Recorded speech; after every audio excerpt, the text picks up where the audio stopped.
All right, friend. I think you are going to find this episode of the show to just be completely inspiring. This interview with Pamela, we get into some topics that we've actually never covered on the show before, where we talk about even the differences in SLP culture from sort of the 90s and the early 2000s when she was first getting started, and the way that SLP culture is kind of becoming and the things that have been changing. She also shares a very personal story of hers of a tragedy that happened to her while she was in private practice. And she shares just how she was able to persevere through that and come out on the other side and be there for her children and just do the dang thing. So I think you're going to just find this interview completely inspiring. And I really, really encourage you to listen to the whole thing throughout all the way to the end, because she just gives so many heart-wrenching nuggets that you're going to want to make sure that you see. So a little bit about Pamela. So Pamela is actually the clinical director of Pamela Rowe MA CCC-SLP LLC. So her LLC is actually named after her, which is really cool. And her business is an adult and pediatric therapy practice with 6 Florida locations. And her practice, it provides speech, OT, PT, and respiratory therapy services in 14 counties within the state of Florida. Yes, this woman knows her stuff.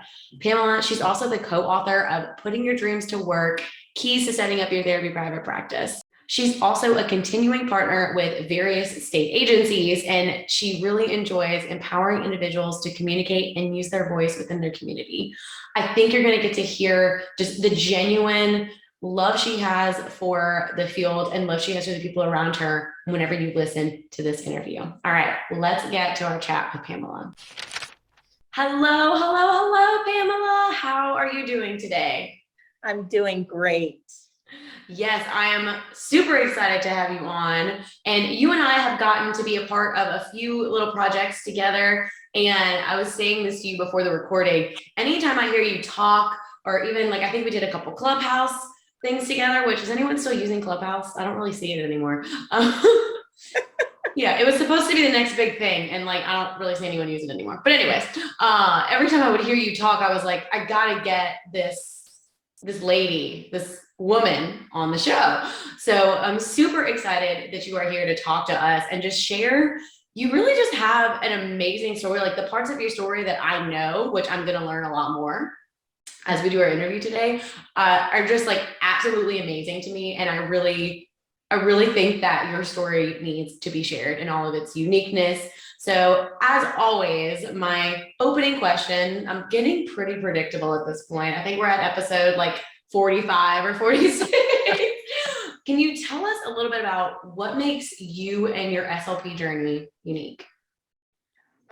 Well, I would say that being a speech language pathologist, from the very beginning, I felt I had great mentors. I had great professors. I understood, even in grad school, that it's not necessary for me to choose. I know there's still a lot of SLPs out there, and it's a myth in our field that you have to choose if you're going to work with adults, if you're going to work with children. I don't think I had the best start with adults, but I knew I wanted to work with adults. I wanted to work with children. So when I started my practice, I took both. I also am a little unique, and I still feel a little unique in the sense that I never had a cap on working with lower socioeconomic families. So Medicaid was very popular in the 90s and 2000s to have a cap on Medicaid, the lowest paying source. And I always knew that, okay, that's shooting yourself in the foot. You know, if you are going to serve the community, you need to serve the community. And I knew the way referrals kind of worked. I worked in front office for medical practice for doctors since the age of 15. So I understood the background of guess who's going to, you know, when you open your doors to the community, this is what your demographic is going to look like. And from there, I kind of grew in, you know, understanding the best way to serve my families, the best way to serve communities, the best way to form relationships with doctors. That was a huge thing that I felt comfortable doing since being a teenager. And I just brought that into my private practice. So I think that's kind of the foundation: service, relationship, and not being afraid to serve the community the way that you need to. That is great. Great. So how did you sort of, because I know that's something that a lot of us as practitioners battle with, especially like Medicaid in my area, in my particular area, the reimbursement is very low. Like even if I was just doing it myself, it wouldn't even be a living wage for myself, based upon based upon skills and things like that. How did you sort of structure that? Because I mean, you've been, for those of you who don't know, I mean, you've been in private practice for like 20 years, right? Yes. So Since 2002. You know what's up. Like, oh, I know what's up. I've been through so many changes. I'm here in the state of Florida. I have 5 offices. The 5 offices that I have now are not the ones that I started out with. It's been trial and error. There's been different regions in Florida that I've served in, and different risks that I've taken. So when it comes to balancing who to take on and what to do, I don't put all of my eggs in one basket. That gives me the flexibility to take risks and to, yes, not have a cap on the number of Medicaid patients that I take. There's other things that I do. There's other insurance plans that we do take, commercial. There's contracts that we have. There's school contracts. So there's many different payer sources, many different referral sources, self-pay. We make sure that we charge a very adequate rate for speech therapy, for speech evaluations.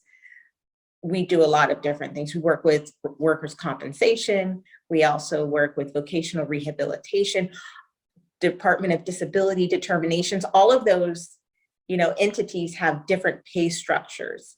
So as a whole, we make sure that we diversify our streams of income and our referral sources. wow. So tell us a little bit about how you did that. Because I mean, obviously you've done private practice for 2 decades now. You're pretty well established. How did it start? Because obviously you didn't start out with just all of these different income sources and payer sources, which is super important. So kind of take us back to the beginning through that journey. I have a big mouth, so Yes, I've come to terms with it, and I'm okay with it. And I know it benefits me, it benefits my family, it benefits the community. I have a big mouth, so I talk, I connect with a lot of people. There was a time where for home health, we did a lot of contracting with home health agencies. And just that type of revenue that gave us such a great, stream of income. It was really piece by piece, and it was relationship by relationship. And it was a lot of networking and connecting with different groups and Chamber of Commerce and business associations, and talking with other SLPs that would let me know, and I would let them know about different opportunities. I've had the pleasure of helping to start a lot of private practices. And, those relationships, you give and you receive. That's just a constant give and receive. And I feel that's how I started my practice, is giving, but also being in a humble place to receive. So I receive a lot of information from a lot of colleagues about different opportunities, whether it's for them or not for them. They, will gladly pass it on to me. And working with home health companies, you always treat every single person with the utmost dignity and respect, because they're not only going to work for that company, they will be working somewhere else, and they will remember you. And that happens so many times. I'll have someone just call me out of the blue. Hey, I don't know if you remember me, but 4 years ago, 5 years ago, 10 years ago, we worked, together through this agency. Well, now I have my own agency. I'm looking for a speech person. Do you still provide those services? When you can be that steady company in a community, that it just makes it that much more powerful for people to be able to call upon you as a resource. And that helps them grow in their influence, being a connector, you're a connector, just staying connected. So it really was relationship by relationship that this all started, to be honest. Yes. I love that. And it sounds like you're very much more of the collaboration over competition. I know that there can be a big scarcity mindset of this sort of like, well, I can't talk to that private practitioner because they're going to, maybe they'll steal my secrets or steal my patients. And are there shady people like that? Sure. Like there's shady people like just anywhere. Like, yeah, there's shady people like in my neighborhood or something like that. I don't know. But I think you're totally right. I think what you put out there is what you're going to receive back. And at the end of the day, you're never going to regret putting positivity and collaboration out there. And whether someone chooses to accept that or not, like that's on them. Like that's totally on them. Can you, I want you to think back a little bit, and because you gave some really great points about relationship building and connecting. Is there like a specific little story or anecdote that you can think of to tell us of just like how something like that worked out for you? Yes, easily. So I'll give you two instances. Well, I can give so many. So I went to school with Natasha Carby Joseph, and went to school as in we went to grad school together, and we just stayed connected. We stayed connected, and this is just how relationships work. You can't nickel and dime. You can't keep score. That's even a biblical thing. You're not keeping score. That's just not how relationships happen. And so I remember her helping me out in grad school, and just having another woman of color in our grad school program, so powerful for me. And we stayed in touch. She had her babies, I had my babies. Time came, I started my private practice. We stayed in touch. She was in the school system. I encouraged her to start her private practice, helped her. She ran with it. And when I say she ran with it, she absolutely ran with it. Now cut to, I want to say about 3 years later, not 3 years later, 3 years ago, or maybe 4 years ago, she reached out to me. She's like, girl, hey, are you interested? I heard this Head Start, contract is coming up. Do you think you might be interested? I'm like, yeah, let's go for it. So to make a long story short, in Orange County, Florida, we provide speech, occupational, physical therapy. I do the northwest corridor of Orange County, Florida. She does the southeast. Wow. So she was basically, do you hear like, what I'm saying? Do you hear what I'm saying? But because it's foolish, it's such a huge county. It's foolish for anybody to say, I want all of Orange County. That's not how it happens.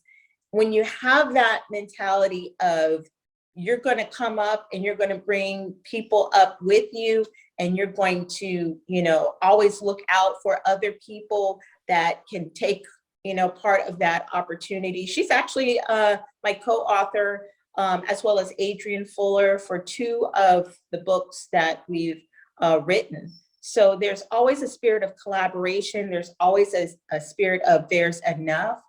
And from that, I've even, been approached by, Orange County to provide services in the jail system, which I'm really excited about.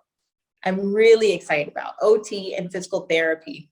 I'm not an occupational therapist. I'm not a physical therapist, but I sure can staff them. So, that how relationships build and things grow from it, it really is an amazing thing. And it's always like a giving and a receiving.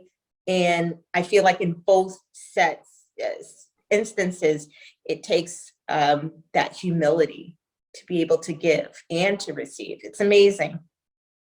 And I think it really is a testament too, to just being, and my husband always says this to me all the time. He's like, just that the power of consistency is real. Like just being consistently open to new things, consistently kind, consistently giving, and just because who was it I was talking? It was a therapist that works that it's another therapist in the area. And we were talking and she was like, you know, Danny, the therapy world is very small.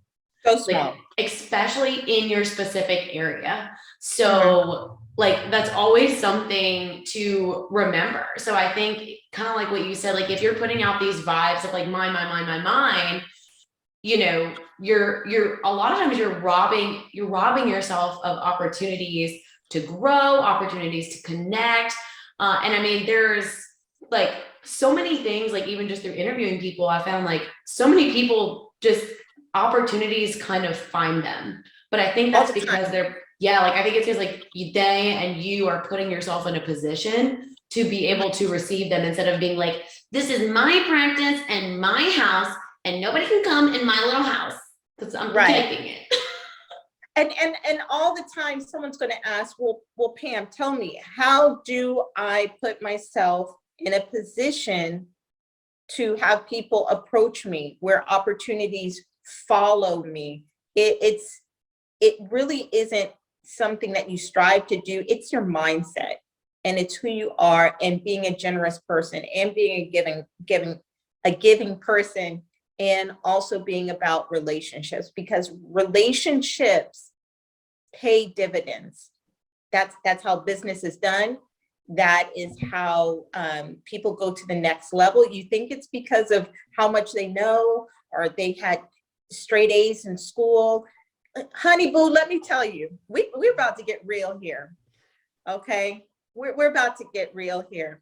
Do you know I had a meeting with the assistant dean to talk about whether or not I was going to be kicked out of my grad school program. I had a miscarriage. I've had many miscarriages, like a lot, tons. But I just had a miscarriage, and I'm telling you, I was pretty much numb, but I was still in a grad school program. So in my mind, I was like, okay, I have to finish this. I know I still want to be a speech language pathologist. That was never in question there. But I had made, I don't even know if it was like my second C or something like that. And they called me in and they were like, you know, I don't even really remember the conversation, but it was a matter of what's going on, how can we help you, blah, blah, blah. And I just let them know, yeah, I had a miscarriage. And they're like, did you take time off? I'm like, no, I really didn't. Why would I do that? Why would I do that? I didn't take off a semester. I just didn't. I just wanted to get through it and do it. I'm glad I did. That worked for me. But, if you need to take a semester or two off, hey, whatever works for you. So they didn't kick me out of the program. And, cut to here I am later. I don't really need external validation for anything. I don't need anybody to tell me, oh, you're an excellent speech language pathologist. I know it. I mean, I know it. I know it. I don't need anybody to say you're a great leader. You're great. I don't need anything external. It's internal at this point. But I can say everybody has rocky starts and rocky parts upon their journey.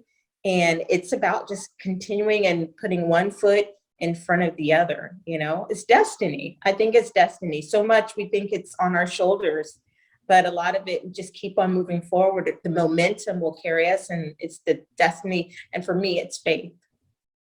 Yes. And it's amazing that you say, I haven't heard it put that way, that like, I don't need, I hear I don't care what other people think, or I don't need other people to approve of me, but like this idea that like, I don't need external validation, but I feel like we've been trained to seek external validation to be, I'm putting this in quotes if you're not watching the video, to be successful. Like an A or a 4.0 GPA, that's like a form of external validation. Your clinical supervisor giving you a little tap on the head because you did a good job is that external validation. And I think I think it's interesting, like that's how I feel like education in general has kind of taught us that way. Like that's Yes. how to know that you're doing okay is by someone else telling you that you're doing okay. Right. Not from you looking inside of yourself and saying like, this is like, I feel like this is what I need to be. I feel like I'm doing the best that I can. Like your best. And I think, and again, I think we've been sort of trained this way. Like my best is not based upon my own scale. My best is based upon some external scale that culture and everything else has put on us. I mean, you can say that as women, as SLPs, as women of color, like all of it, all the things. Yes, yes. I try, actually, that's another way I feel my practice is unique. We do have a culture of let's go to the next level. Let's go to the next level. Not in striving, not in pushing people, but when I interview an individual, they even want to volunteer as an undergrad. I'm like, well, what do you want to do? I want to be an SLPA. Yeah. So I actually create a position, some type of admin clinical position. Then they move on to being an SLP assistant. Then they go to grad school. I have two right now that started the same way. They're doing their CFY. So it's awesome. But our main thing is I don't want to, and I refuse to be their external validation. That does not create a sound, proficient speech language pathologist. So when they come to me, even our interns that are like, what? No, I'm not going to give you a template. No, I need you to spend whatever, your 3 hours, your 4 hours to do that first report so that you know that you have a clinical voice. You can use it, and it's going to take a long time to bring it together. But I'm telling you, by the end of this internship, boy, oh boy, you're not going to be questioning yourself like you came in questioning yourself. You're not going to be belittling your voice and your clinical ideas and your clinical impression like you did when you came in. I feel like a lot of interns, a lot of grad students, a lot of CFYs, they come in and they're kind of like, well, I don't know. I'm like, stop it. Stop it. I'm going to ask you this question again. Mm-hmm. Yeah. And you tell me with a firm voice what you believe, you know. Right. But I really need them to value their clinical impression, their clinical expertise, their clinical voice. And at every level, we try to instill that, especially with SLP assistants. They're doing the therapy. We need to have that. Yeah. And how have you, and I know, before we started recording, you told me like that sort of not needing that external validation, like that's something that you had to work towards, right? Yes. Like you even kind of, and I know and can you tell us a little bit about that? Just like kind of going from like starting a private practice and then feeling, buzzword, the imposter syndrome, like, how dare I be doing this? Like, tell us a little bit about that transition for you. Yes, absolutely. When I started, I was a solo practitioner. And so another part of, I think, imposter syndrome, this is kind of weird, but follow me. Many times you don't value your own clinical voice, right? But it can also go the other way. It's not that you're valuing someone else's voice. It's just you have a problem with valuing clinical voice, and how your clinical voice actually, may connect with your families, with another individual. You just don't see yourself in that role. When I first started, that's how it presented. I didn't really feel like, oh, I can't do the work or I can't connect with my families. I felt very confident connecting with my families. But when it came to connecting to other colleagues that I may have to lead, I could not see myself there as a private practice owner. So I stayed as a solo practitioner for quite some time until 2010. So It that's really was. like 8 Yeah. years. For 8 years. Yeah, I did everything myself. So like from 2002 to 2010. Yeah, I did everything myself. I did, the billing, I did insurance. And yes, yes, yes. Okay, we do say no every part of your practice, but 8 years is a long time. So that's my little dirty secret. So I was a solo practitioner for 8 years, and I did all right, but you're only gonna make so much as a solo practitioner, right? And it really wasn't until I also wanted to work on my skills as an adult speech language pathologist. So I would do PRN, and that's how I would easily get money for new tests or whatever I wanted, rent, whatever. I never took out a loan ever. I did the PRN SLP thing. Okay. So I was working at this one place, and they're like, "Oh, Pam, you're so phenomenal. Can you help us out? We have a CFY that's going to be working at this SNF. Can you help us out with supervision? You don't." I said, "Okay, yeah, no problem." Well, the CFY that they hired, she, was not able to take on the position for some other reason, some health reasons. And she was freaking out. I said, "I tell you what, work on your health forever. How long it, takes. Something about you tells me you got what it takes. So just work on it, no problem." And she did. She came back. She's like, "If you have a position," I'm like, "Yeah, I got a position." So I gave my caseload to her, and she rocked it. And she changed me. When I tell you she changed me, the imposter syndrome, you think it's just having to do with you, but it's something you got to work on, because it's not just affecting you. It's not just affecting your children. It's affecting your future employers. You could be scaling, you could be growing, but it's something so pervasive. And, it's just an error in your thinking. It's just an error in your thinking. So when I took her on, within 4 months, I had 3 other employees. Do you see what I mean? Literally, I had to hire on someone to do billing, authorizations.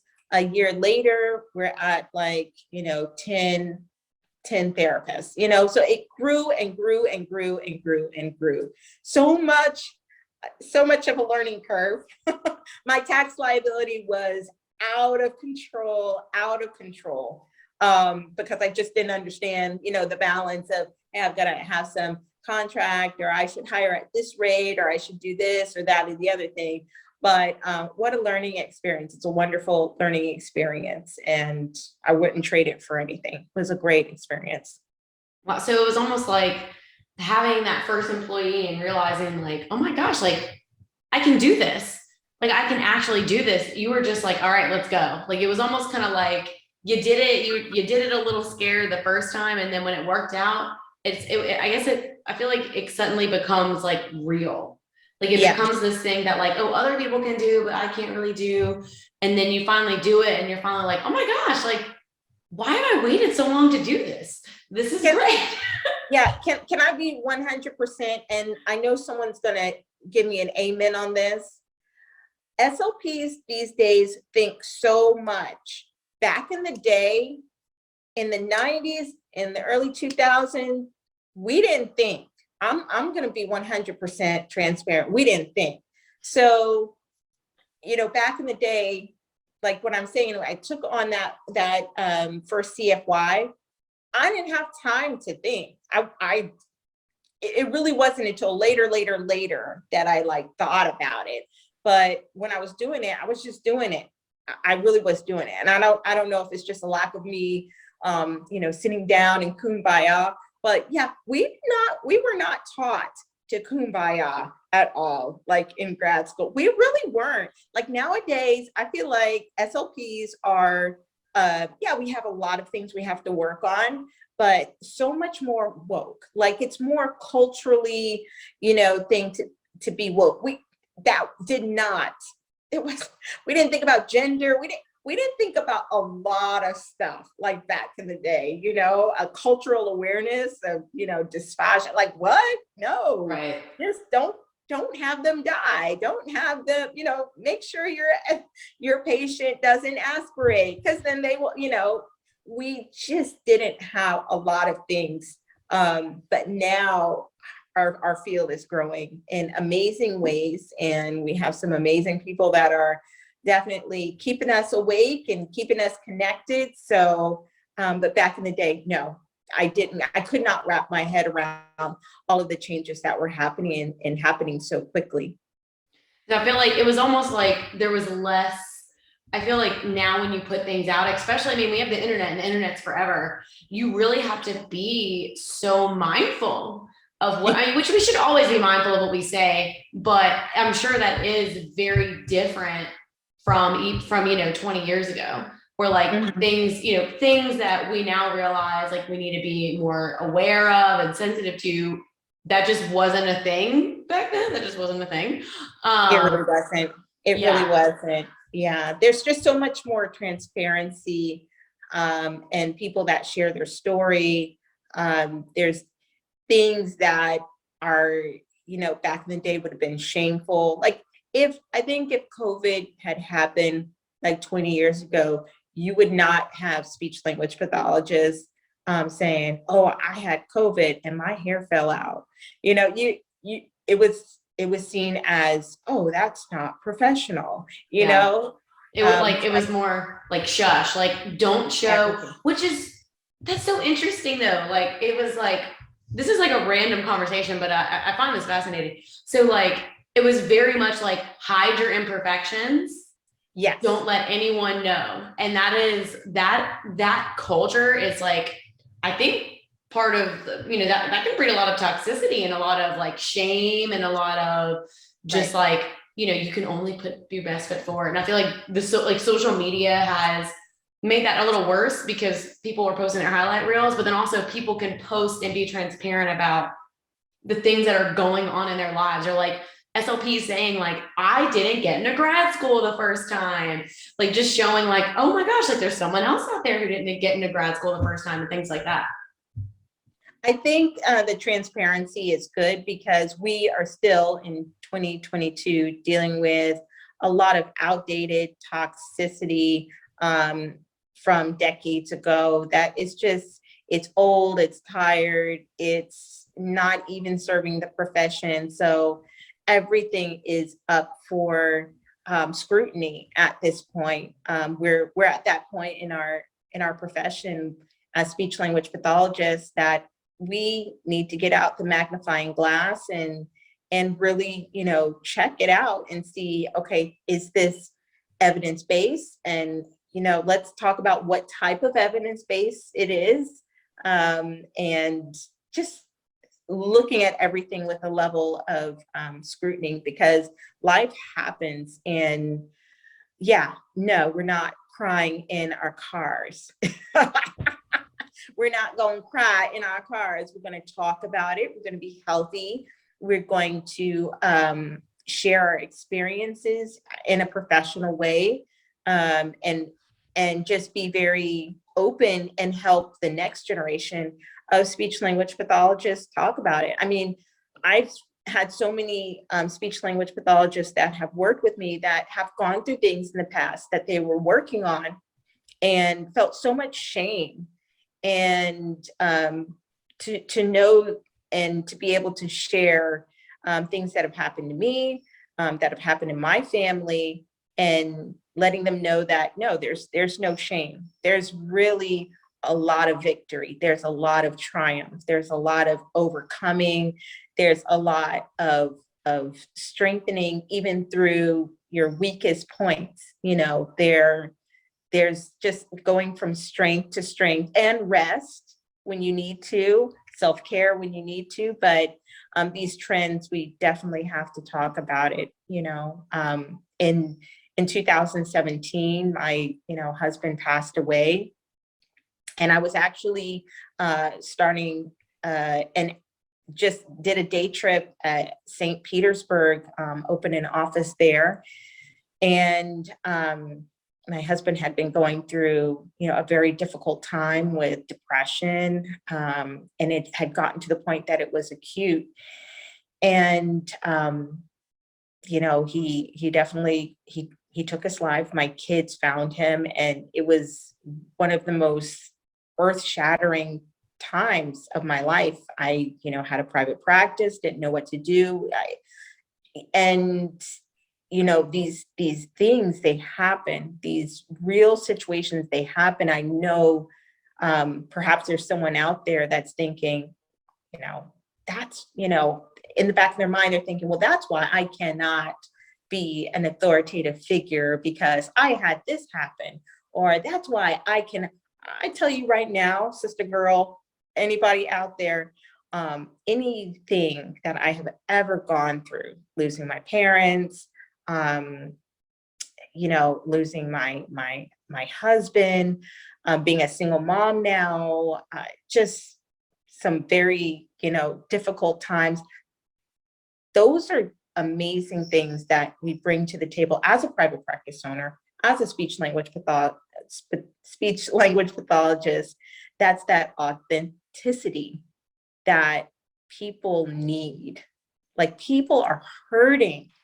Like, they are hurting, and they're masking, and they're trying to keep a brave face on. And yeah, we're not breaking down in the clinic every second and crying, but they need to know, that you understand. Not everybody knows my business, but at the same time, I'm able to, at the drop of a hat, connect with people, be real, because of some of these things that I've gone through for real. Well, I think there's just a moment of vulnerability. And I think that is, and I feel like it's kind of an American thing too, this like, you don't let anyone see you cry. And then even amongst, we're a female dominated profession, Mm-hmm. if we break, like we're, breaking, which I mean, there's toxicity for males as well. But we ain't talking about that right now. But the sort of like your thought less of like, if you're a leader, no one should see you cry, or no one should see you upset. And it's like, I think there's that balance of validating the feelings that you have, because we've all got our situations. Like, we've all been through things. I mean, goodness gracious, I mean, what you've been through. But I think a lot of times we get in this trap of like comparing our situation to someone else's. Like, I saw a post the other day, and it was about, we're complaining about high gas prices, but do you think the Ukrainians are complaining? They have more to complain about than high gas prices. And it's like, that's that comparison. It's like, yeah, it's like, I get that, but that doesn't mean that higher gas prices aren't affecting us. So I think it's this like weird thing of sometimes like people, we invalidate each other. Like, you shouldn't feel a certain way because someone always has it worse. And then that makes you feel like, okay, well, why am I upset? Like, I need to just like pick up my bootstraps and get over it. And it's like, well, no, like, obviously you want to continue on. And I'd love for you to share a little bit about how you got through that situation. Cause it's not like we're just going to, like you said, mask it and just be like, all right, I'm just going to mask it. Let's just go and power through. But working through it and coming out on the other side, like, how did you work through that while running your business, raising your kids, all those things? Yeah, I didn't take any time off from running the business, but you have to understand, again, when I got my practice, when I got my license, everything like that, things are different now. But I came from the SLP generation of, you don't hide, you don't show your imperfections, you just keep it rolling, It was very difficult for me.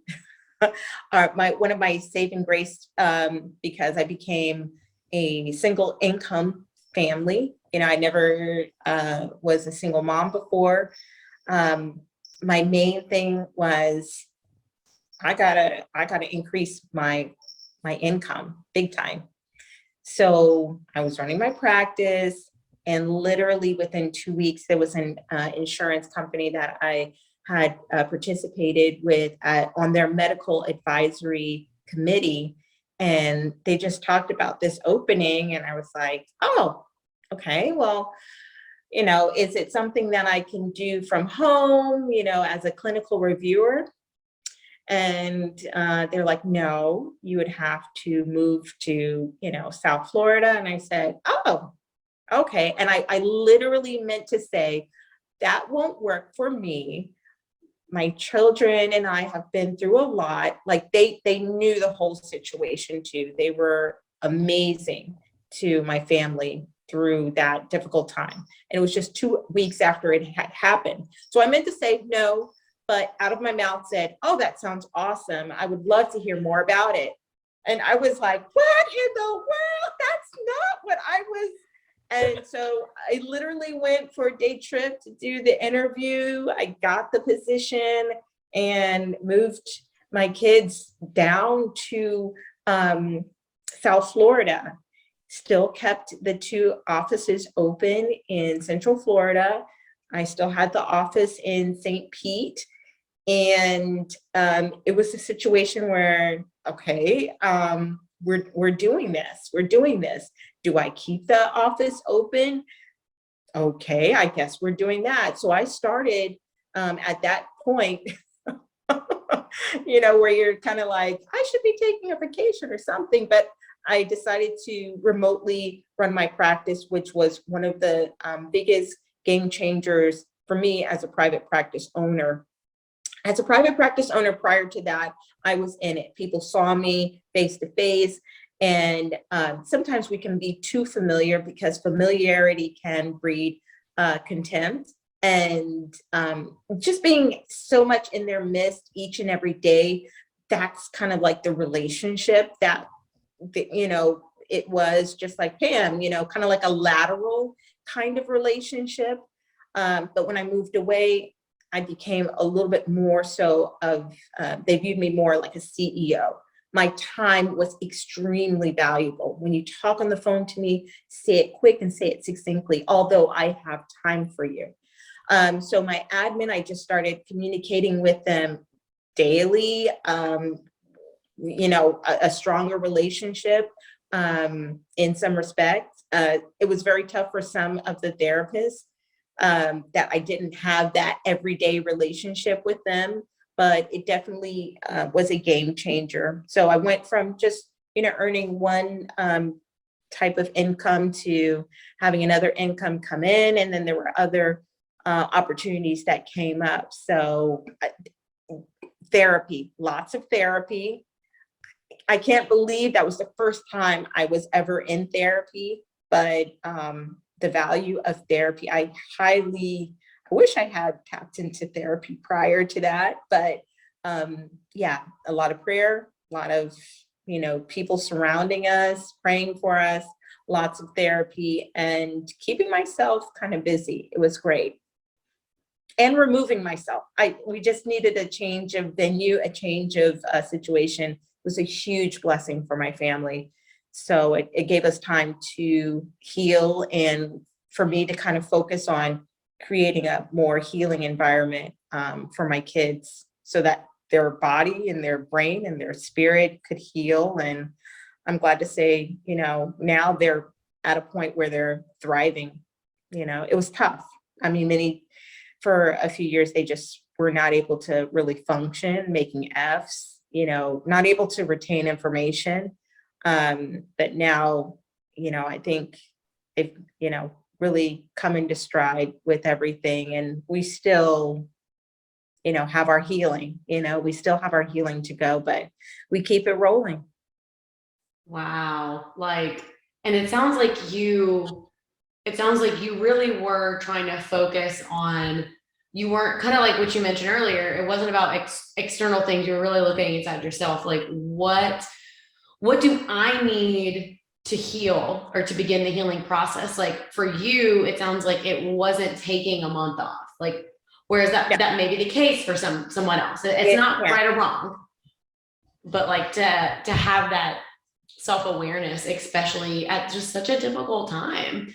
I think is really, and the fact that your private practice allowed you, I mean, in such a difficult time, such a sad time, the fact that that allowed you to make decisions that you felt were best for your family. And you were, the fact that you were able to even get a whole nother position while still sort of being that CEO of your private practice. I mean, that is, see, this is why I had to have you on, Pamela. Like, people need to hear these stories. Yeah, it really was, everyone is different. And for me, and still part of the healing for me and part of my healing journey is, really honoring my husband's memory, my late husband's memory, and moving forward in a healthy way. What's healing for me is writing that check for my son's college tuition. That's a whole bunch of healing.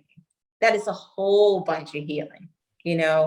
I have my second son, he's in college, writing that it's a lot of healing there. And to know, hey, wait a minute, we're doing it. Seeing my son, my middle son loves to work. He's working at Five Guys now.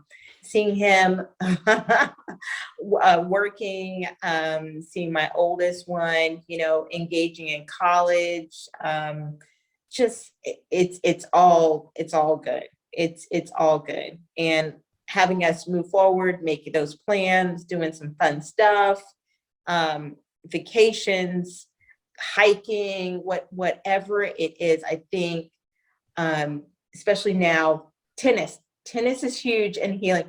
Okay, this is kind of crazy. I do tennis like 3 to 4 times a week now. And I want to say there was a time, because I am old school, where you kind of beat yourself up for doing something between 9 and 5, because you're just kind of like, I should be working. Should be living life too.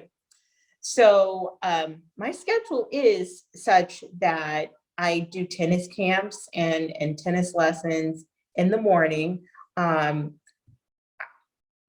I say I love it, I cannot tell you how much I love it. I'm doing things I love. I'm running my private practice. I'm, seeing my kids grow up debt-free.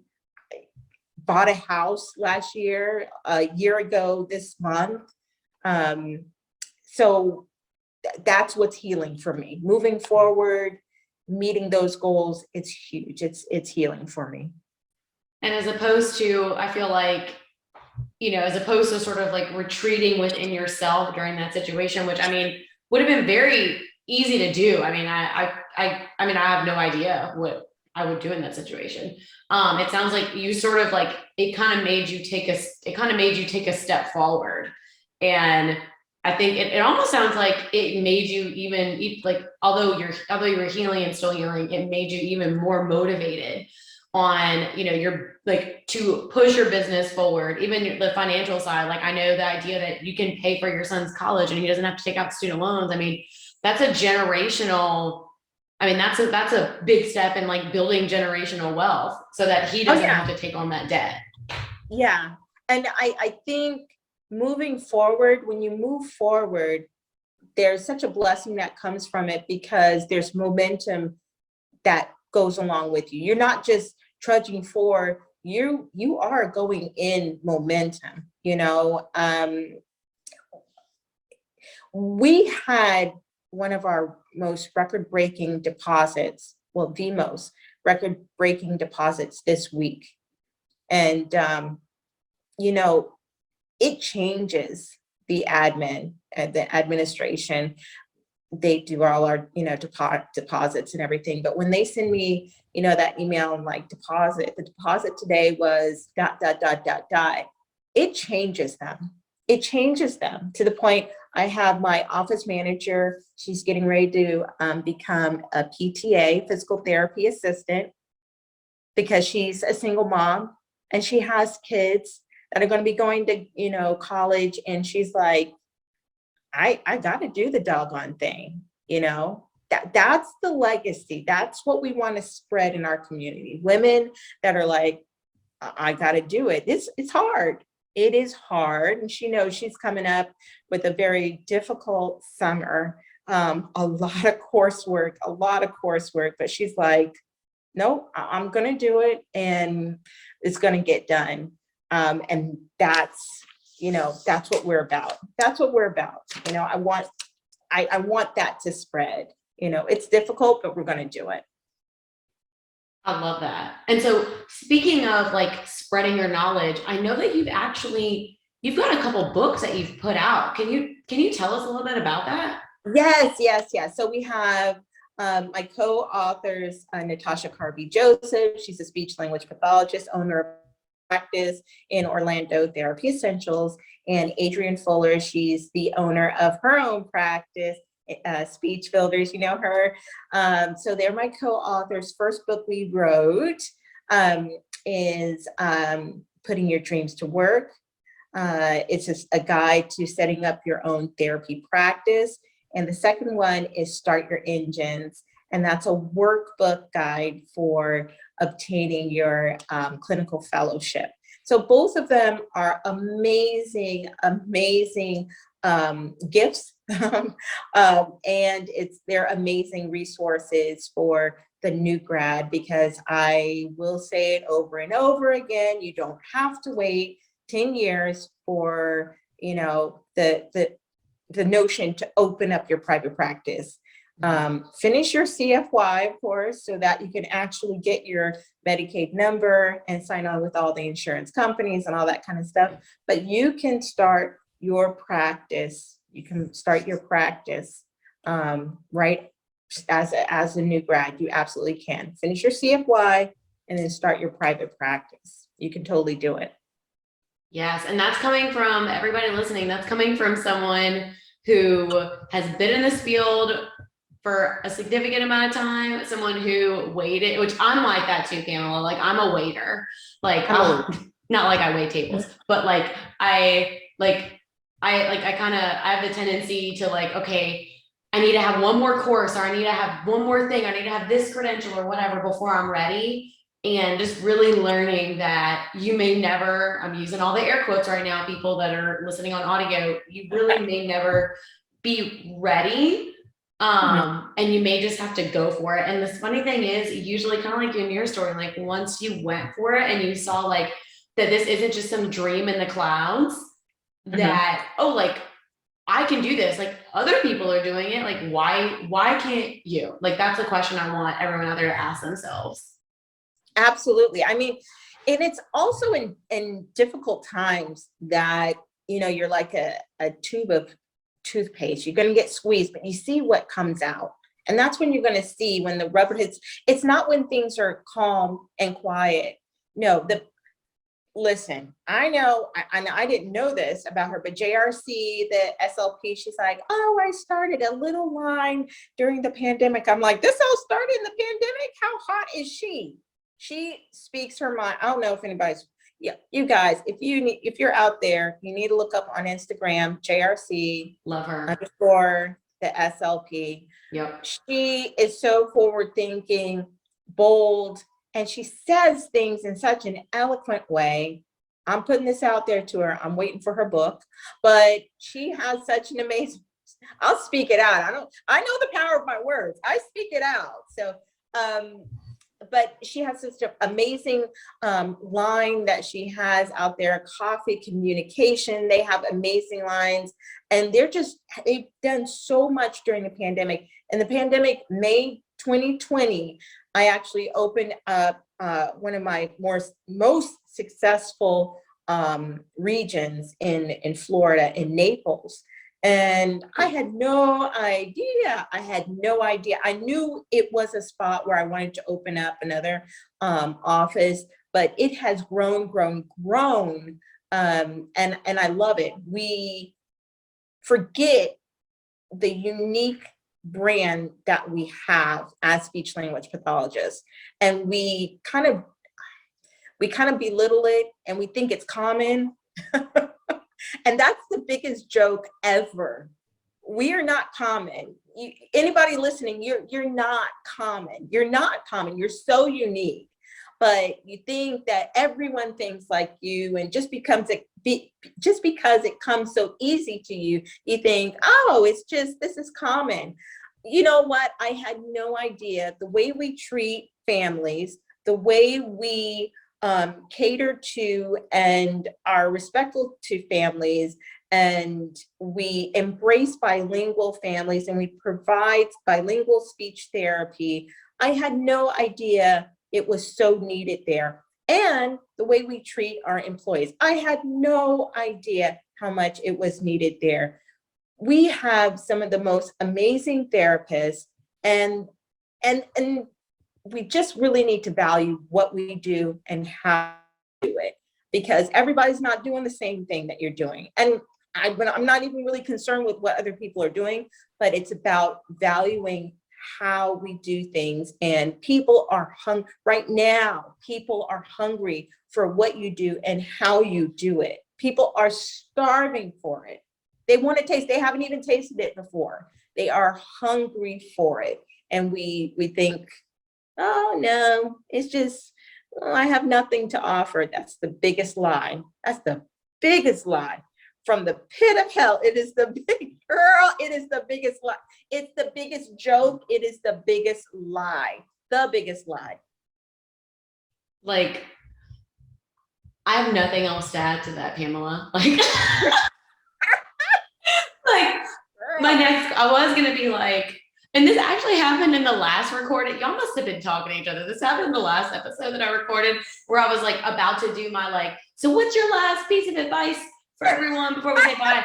But y'all just like went on this like in my head I was like, reach, reach, 2-syllable, reach. Yeah. Oh, well, Pamela, like your story is so inspiring, and it's just a privilege to get to talk to you and to get to have a platform where you can come and share everything just that you've been through, everything that you've accomplished.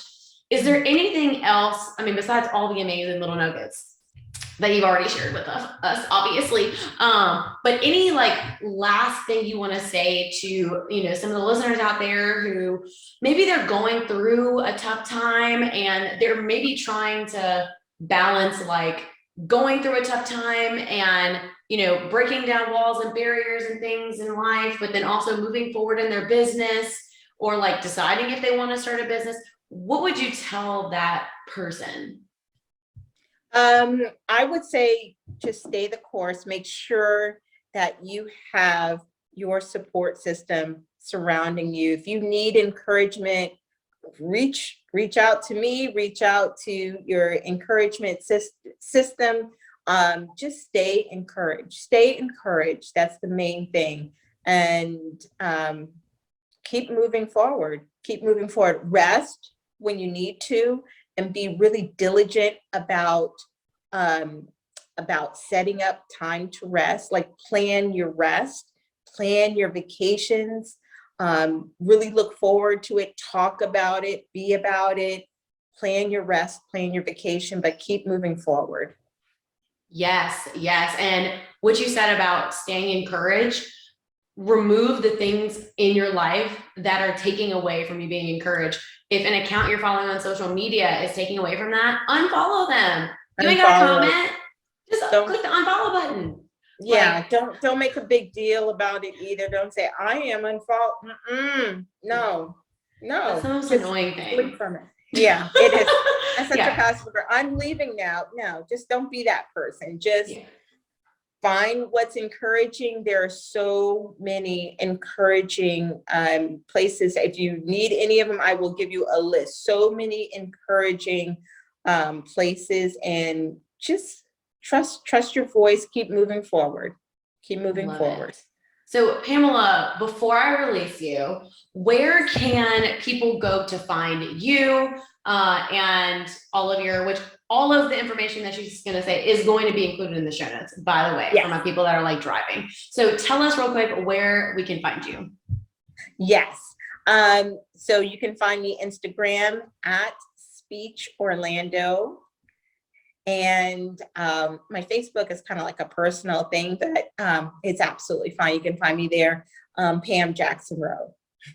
Love it. Love it. And then are your books, are those like on Amazon or where can I Yes, get those? those are both on Amazon, Putting Your Dreams to Work, as well as Start Your Engines. So just look up my name, Pamela Rowe, and those are Natasha Carby-Joseph, Adrian Fuller, and you can find it on there, and you'll have the links on the show notes. So it's been a pleasure talking with you. Thank you Yes. so much. Thank you for being here and sharing all of your fabulousness. And I hope you have a great rest of your evening. You too.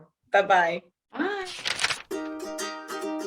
Thank you so much for listening to this episode. Be sure you are subscribed so you can continue to get more no fluff content from me. And I would really appreciate it if you took a small amount of time to leave a review for the podcast. It really helps to boost it in the search engines and ratings, and it allows me to continue to produce this content for you and get this message out there to other SLPs and healthcare professionals. And as always, happy wealth building and go do the dang thing.